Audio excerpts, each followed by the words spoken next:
What started as a simple seat dispute turned into a showdown that got a man kicked off the plane, and you won't believe how it ended. Keisha Monroe exhaled softly as she slid into her window seat in row 14 of the crowded Airbus A320. She had chosen it deliberately, paying extra for the comfort of the view and the peace it provided. The window was her escape, a small sanctuary in the midst of the usual chaos of air travel. With a long flight ahead, she had come prepared. A new novel, noise-canceling headphones, and the simple expectation of being left alone. The cabin bustled with the last-minute shuffle of boarding passengers. Overhead compartments slammed shut. Flight attendants moved swiftly through the aisles, and the usual pre-flight announcements echoed over the intercom. Keisha adjusted her seatbelt and thumbed through the first few pages of her book, letting the hum of conversation around her fade into the background. She barely registered the father and child making their way down the aisle until they stopped right beside her. A deep voice cut through her concentration, firm, expectant, a command masked as a request. "Excuse me, I need you to move." Keisha blinked, looking up. The man towering over her was middle-aged, well-dressed, and visibly impatient. His salt and pepper hair was neatly combed. His expensive wristwatch gleamed under the fluorescent lights, and the way he held himself radiated entitlement, as if he were used to getting his way without question. Beside him stood a small girl, no older than 6, clutching a stuffed rabbit against her chest. She had wide, nervous eyes and fidgeted with the hem of her sweater, avoiding Keisha's gaze. Keisha hesitated. "I'm sorry." The man sighed, as if explaining something obvious, and gestured toward the empty aisle seat next to her. "My daughter needs the window seat. She gets anxious during flights," he said, his tone leaving no room for negotiation. Keisha's brows lifted slightly. She shifted her gaze between the man and the child. "I'm sorry," she said, keeping her voice even but firm. "I paid for this seat." For a brief moment, Richard Aldridge. She remembered his name from the frequent flyer tag pinned to his carry-on. Looked genuinely surprised, as if the idea of someone telling him no was an entirely foreign concept. Then his expression hardened. "She's a child," he repeated, slower this time, as if Keisha hadn't understood him the first time. "Surely you understand." Keisha pressed her lips together. She understood just fine. She understood that a grown man who could afford a Rolex and a first-class leather briefcase had somehow failed to plan ahead for his daughter's needs. She understood that he assumed she would accommodate him without question. And she understood that if she had been anyone else, a different age, a different race, his approach might have been different. Still, she kept her voice calm. "I do understand," she said, "but I also paid for my seat. If it was that important, you should have booked accordingly." Richard's lips curled into a tight, humorless smile. "Unbelievable," he muttered, shaking his head. Then louder, ensuring the people around them could hear. A calculated move meant to paint her as the problem, he said. "This is what's wrong with people today. No basic decency." The words hung in the air like a challenge. Nearby passengers shifted uncomfortably, some turning their heads. A few stole quick glances at Keisha, their expressions a mix of curiosity and awkwardness. Keisha felt the heat rise in her face. She knew exactly what he was doing, and it made her stomach tighten. But before she could respond, a shadow moved into the aisle beside them. A flight attendant had arrived, but what happened next would catch everyone off guard. The flight attendant, a woman in her late 40s with sharp eyes and a no-nonsense air, stopped beside them. Her navy blue uniform was perfectly pressed, her name tag reading Sandra Wallace. She glanced between Keisha and the man standing stiffly beside her, taking in the tension like a seasoned referee stepping into a brewing fight. "Is there a problem here?" she asked, her voice calm but firm. Before Keisha could speak, Richard Aldridge jumped in. "Yes," he said, crossing his arms. "This woman won't give up her seat for my daughter." Sandra's eyebrows lifted slightly, as if she was waiting for him to continue with the actual issue. Richard sighed dramatically, then motioned toward the little girl. "She gets anxious during flights. She needs the window seat. I asked this young lady to switch, but she refused." Keisha watched Sandra closely, searching for any sign of bias or deference. Flight attendants had a difficult job, balancing customer satisfaction with airline policies, and sometimes that meant bending to the demands of the loudest passenger. But Sandra didn't look impressed. Her eyes flicked to Keisha. "You booked this seat?" Keisha nodded. "Yes." Sandra turned back to Richard. "Sir, she has the seat assigned to her." Richard scoffed. "I'm aware of that. I'm asking you to do the right thing and help us resolve this situation. Surely the airline values customer service." Sandra inhaled slowly, her patience wearing thin.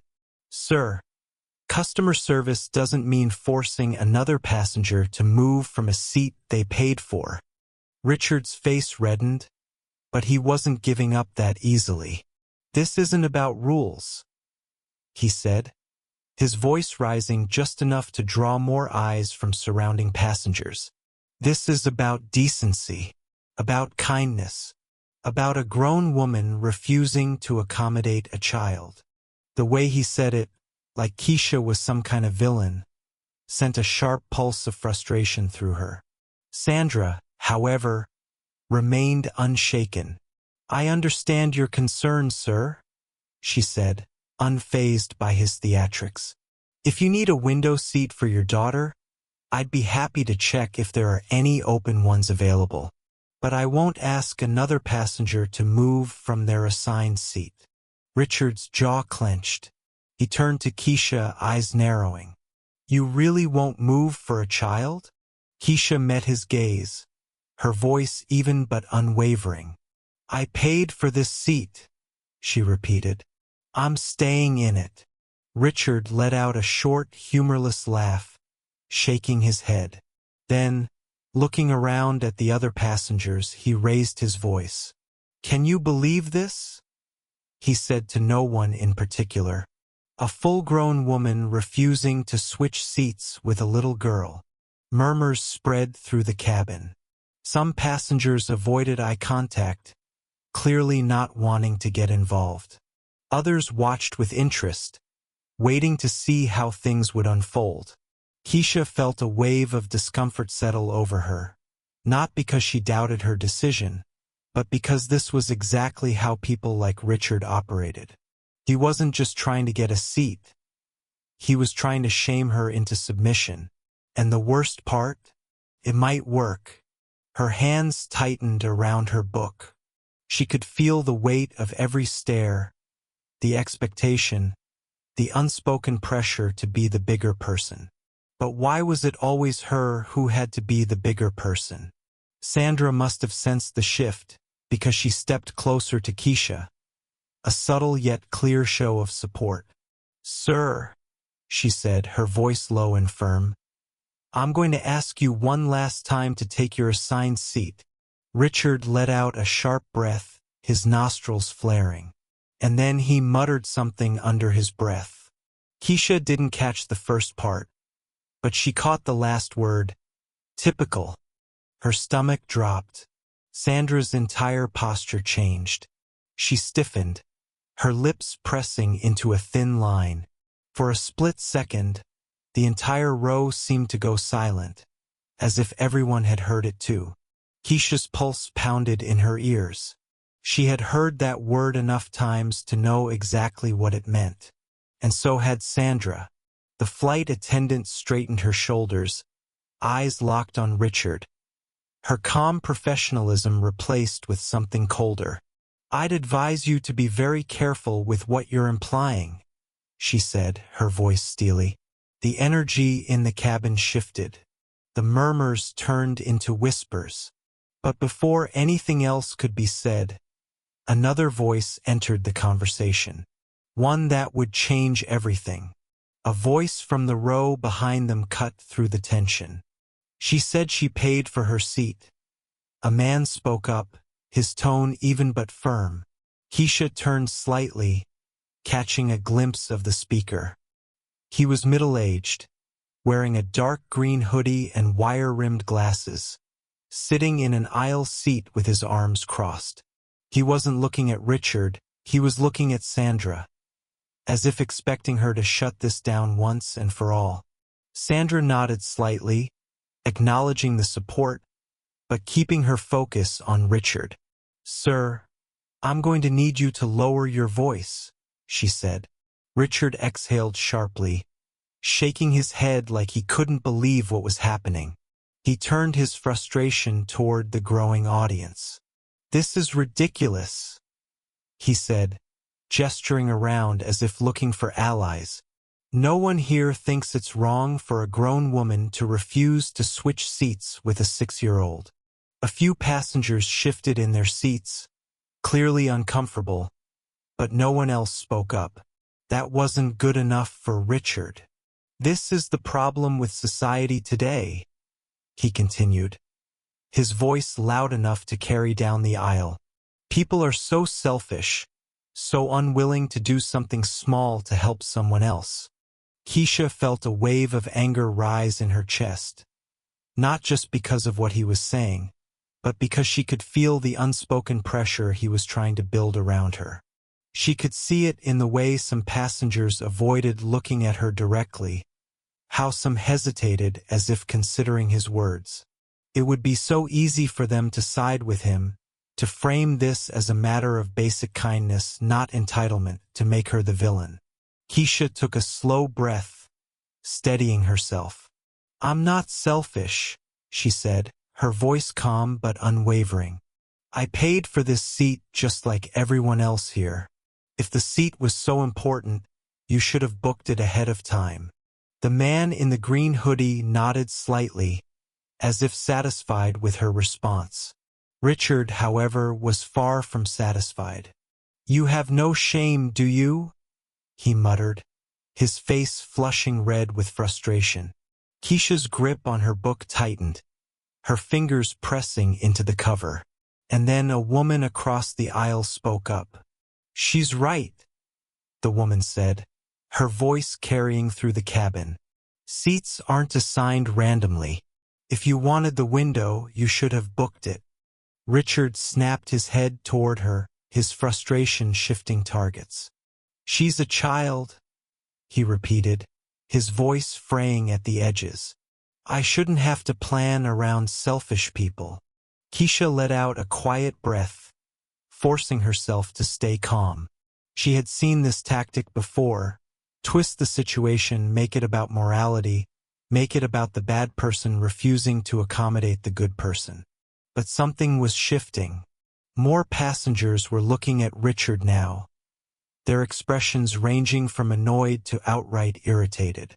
Some whispered among themselves, shaking their heads, and Richard felt it. His confidence wavered just slightly. But before he could recover, Sandra stepped forward. "I need you to take your assigned seat now, sir," she said, her tone final. Richard hesitated. He was losing ground, and he knew it, but he wasn't ready to let go without one last attempt.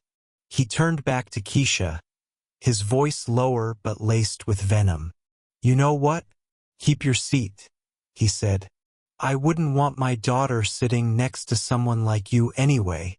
The words hit harder than she expected. Keisha felt a cold, sharp anger rise in her chest, and she wasn't the only one who noticed. Sandra's posture stiffened instantly. "That's it," she said, her voice sharp with authority. "Sir, I need you to come with me." Richard blinked, thrown off. What? You can either move to your assigned seat now, or we'll have to speak with the captain. A new kind of tension filled the air, the kind that came when someone realized they had pushed too far. Richard opened his mouth, but no words came out. And for the first time since this started, he looked genuinely uncertain. But uncertainty wasn't the same as surrender. And Richard Aldridge was not the kind of man to surrender easily. Something was about to give. For a moment, Richard Aldridge just stood there, his face twisted between indignation and disbelief. He hadn't expected this, the pressure, the pushback, the sudden turn of the crowd. And now, with Sandra's voice firm and unwavering, the power he thought he had, it was slipping. "You want me to come with you?" he repeated, his voice lower now, as if he was testing how much authority she really had. Sandra didn't blink. "Yes, sir." Keisha could see the shift happening in real time, the way Richard's mind was working, calculating his next move. He knew he was dangerously close to making this situation so much worse for himself. But men like him, they didn't like losing. Instead of stepping aside, he played his last card. "I just find it interesting," he said, raising his voice again, "that you're siding with her.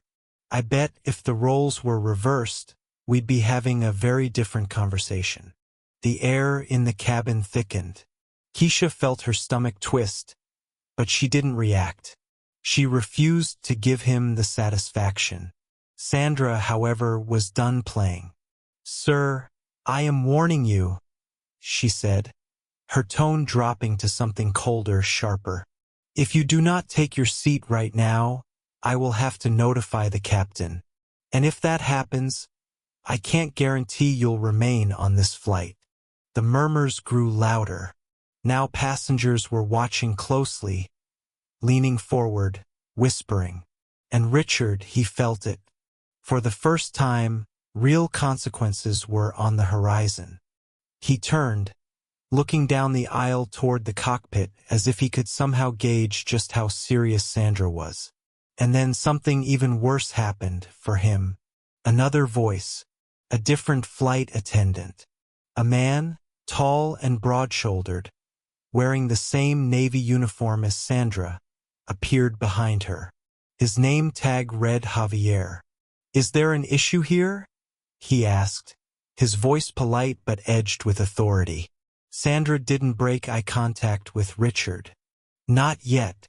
But I was just explaining to this passenger that if he refuses to take his assigned seat, we'll need to escalate the situation." Javier's expression didn't change, but the weight of his presence. It shifted the entire energy of the moment. This wasn't just an argument between a passenger and a flight attendant anymore. This was now an official problem. Keisha watched it unfold, a silent observer to Richard's internal war. He wanted to fight this. Everything in him screamed to keep pushing. But now it wasn't just about pride. Now he was staring down the possibility of getting kicked off the plane. And that was a step too far. For the first time, his posture sagged slightly. It wasn't surrender, not entirely, but it was acceptance. "Fine," he muttered. Then, without another word, he turned, gripping his daughter's hand a little too tightly, and stomped down the aisle to his seat. A few passengers let out small sighs of relief. Others shook their heads, exchanging knowing glances. Sandra exhaled slowly, composing herself before turning back to Keisha. "I'm sorry about that," she said, her voice gentler now. Keisha gave her a small, appreciative nod. "Not your fault." Sandra hesitated for just a second, then added, "If he bothers you again, let me know immediately." Keisha nodded again. Sandra and Javier stepped away, disappearing toward the front of the plane. For the first time since this started, Keisha felt her body relax slightly. But just as she was about to settle back into her book, a voice from across the aisle caught her attention. You handled that well, the woman in the ponytail said, offering a small, knowing smile. Keisha let out a short breath, somewhere between a chuckle and a sigh. I guess. But the woman shook her head. No, seriously. A lot of people would have just moved to avoid the hassle. Keisha didn't answer right away because truthfully she had thought about it. There had been a moment, a real undeniable moment, where she had felt the pressure to give in, to just move, let it go, make things easier. But she hadn't. And now it was over. Or so she thought. But Richard Aldridge wasn't done just yet. Keisha let out a slow breath, adjusting in her seat. But the tension in her shoulders refused to fade. Even with Richard storming off, even with Sandra making it clear that she had done nothing wrong, there was something about the whole situation that left a bitter taste in her mouth. She glanced toward his seat, for rows ahead on the opposite side of the aisle. He was stiff in his chair, arms crossed, jaw tight. His daughter sat next to him, still clutching her stuffed rabbit, quiet, eyes down. Keisha felt a flicker of something. Pity maybe. The girl hadn't asked for any of this. She had just been dragged into her father's mess. But any sympathy she might have had vanished the second Richard turned his head, caught her gaze, and sneered. He mouthed something. Keisha didn't hear it, but she didn't have to. She knew the tone, knew the look. A sharp, dismissive shake of his head like she was beneath him, like she was the problem. She turned back toward the window, gripping the armrest. She wasn't going to let him get to her. She refused. But then he did something she didn't expect. Richard stood up. Passengers in his row glanced up, confused. A flight attendant near the front immediately took notice. "Sir, I need you to remain seated," she said, stepping toward him. Richard didn't listen. He walked right past her, down the aisle toward Keisha. The shift in energy was instantaneous. Passengers turned their heads, eyes tracked him. Sandra, who had been helping an elderly couple with their luggage, stiffened the second she saw him approaching. Keisha didn't move, didn't react, but her pulse kicked up, fast and sharp. What the hell was he doing? Richard stopped at her row, gripping the seat in front of her, leaning in just slightly. The tension was palpable. For a split second, it was just the two of them, locked in a silent battle. And then he spoke. "You must be really proud of yourself." Keisha didn't blink, didn't flinch, didn't give him the satisfaction of reacting. Instead, she lifted a brow. "Excuse me?" Richard exhaled sharply, as if barely keeping himself in check. "You sit here pretending to be the victim," he muttered, his voice just low enough that only she could hear. "But we both know what's really going on." Keisha felt her fingers curl into the armrest. This wasn't about the seat anymore. It never had been. This was about control, about ego, about a man who had never been told no before, and was unraveling because of it. Keisha parted her lips to respond. But before she could, Sandra's voice rang out. "Sir, step away from the passenger seat now." The command was sharp, final. Richard didn't move for a moment. Keisha thought he was going to push it further, escalate it to something worse. But then Javier appeared again. And this time he wasn't asking. "Sir, if you don't return to your seat immediately, we'll have no choice but to remove you from the aircraft." A collective hush settled over the cabin. Keisha could feel the weight of every single passenger's stare. This wasn't just an argument anymore. This was a scene. Richard's face burned red. For a second, he looked like he was about to argue, chest rising, lips parting. But then he made a decision. With one last glare at Keisha, he muttered, "You're unbelievable." Then he turned on his heel and stormed back to his seat. Javier watched him the entire way. Sandra exhaled. "Are you okay?" Keisha finally let out a breath she hadn't realized she was holding.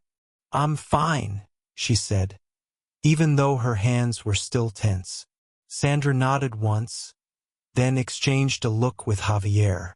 And then, just as Javier reached for his radio, Richard made one final mistake. He muttered something, not loud enough for the whole plane, not loud enough for the passengers in front of him, but loud enough for Sandra and Javier to hear, loud enough for Keisha to catch the sharp inhale Sandra took. The way Javier's expression shifted instantly. Javier didn't even hesitate. He raised his radio to his mouth. "Captain, we have a situation." And just like that, Richard Aldridge's flight was over before it even began. The tension inside the cabin thickened to the point of suffocation. Passengers stopped whispering. Some leaned forward in their seats.